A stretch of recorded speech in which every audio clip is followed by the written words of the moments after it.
Enzo Recto, kalaban ang katiwalian at kasinungalingan, kakampi sa katotohanan at kabutihan.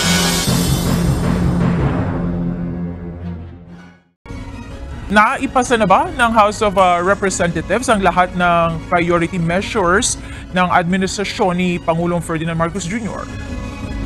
Dahil inaprubahan na ng House of Representatives ang lahat ng 20 priority measures na inilatag ni Pangulong Ferdinand Marcos Jr. at ng Legislative Executive Development Advisory Council o LEDAC bago pa man ang break noong Marso, pagtutuunan na ngayon ng pansin ng Kamara ang pagpapatatag ng national security at pag-unlad ng ekonomiya. Ito ang ipinahayag ni House Speaker Martin Romualdez sa unang araw ng resumption ng session ng Kongreso, April 29, Lunes. At bilang bahagi nito, iginiit ng Speaker na iimbestigahan na ng Kamara ang umano'y gentleman's agreement ni dating Pangulong Rodrigo Duterte at China kaugnay ng West Philippine Sea. Partikular na ang umano'y pagbabawal sa pagkukumpuni ng BRP Sierra Madre na nasa exclusive economic zone ng Pilipinas. Ito ay upang matukoy anya ang matinding epekto nito sa ating soberanya at territorial integrity.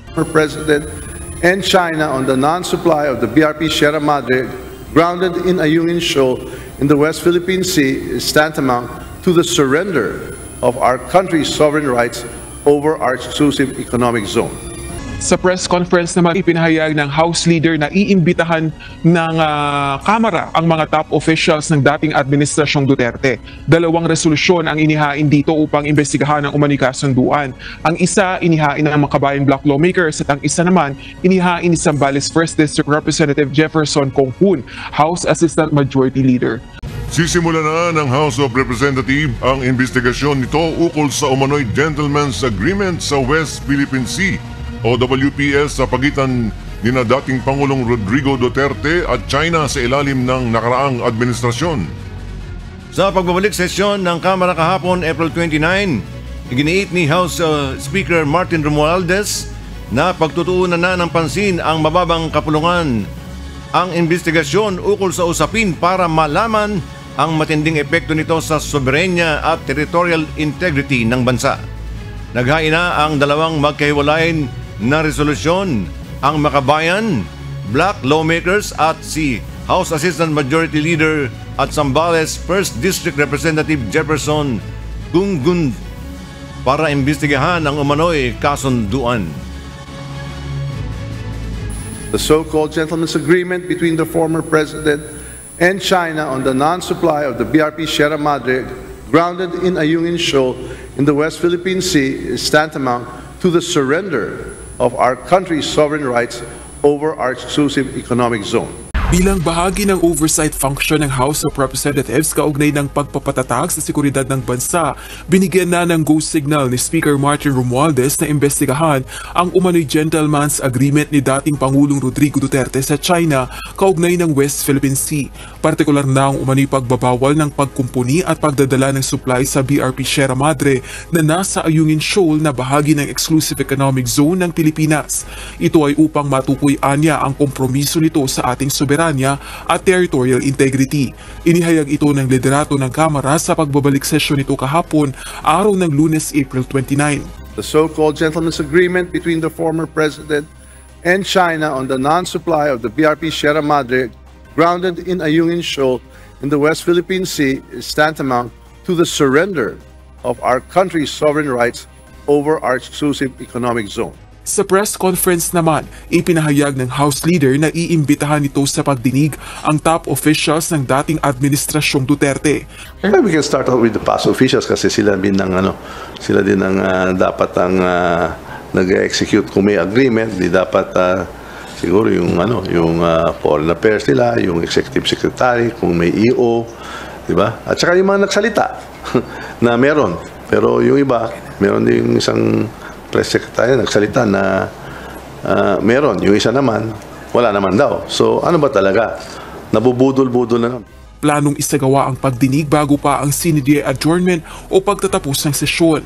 Si Zambales 1st District Representative Jefferson Conghun, House Assistant Majority Leader, ang naghain ng House Resolution No. 1684 na nananawagang imbestigahan ang kontrobersyal na kasunduan.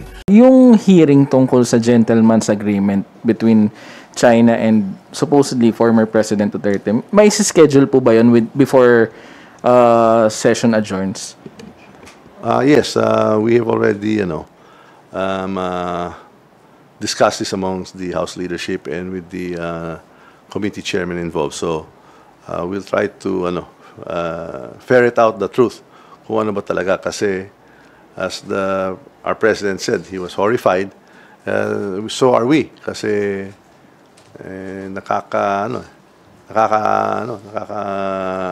disappoint din yan na meron na isang gentleman's agreement.